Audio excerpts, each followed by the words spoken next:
Quelles sont les plus grosses surprises de la Ligue des Champions 2026-2027?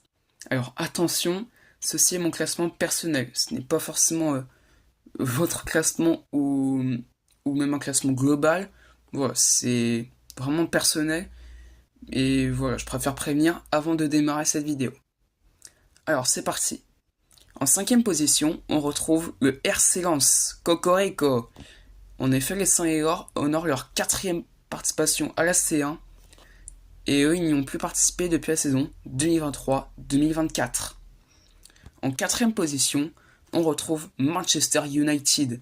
Alors oui, je pense que ça va faire débat, mais les Red Devils, depuis le départ de Ferguson en 2013, ils ont du mal à enchaîner, ils sont un peu sur courant alternatif.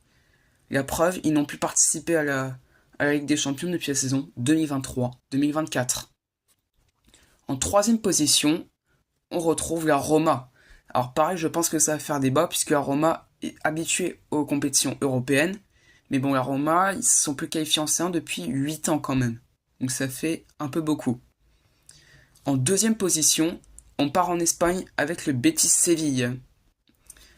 Alors le Betis Séville, eux, c'est leur deuxième participation de leur histoire, sachant que leur unique participation jusqu'à présent, elle date d'il y a 21 ans, lors de la saison 2005-2006. Et enfin, la plus grosse surprise selon moi, et je pense que c'est assez logique, c'est Como. En effet, les Italiens honorent leur première participation européenne dans leur histoire. Et quoi de mieux que la Ligue des Champions pour commencer. Et ça me fait un peu penser au Stade Brestois lors de la saison 24-25. Pareil, eux, ils honoraient leur première participation européenne.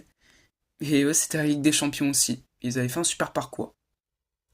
Alors, selon vous, lequel de ces clubs va faire un excellent parcours, on va aller le plus loin?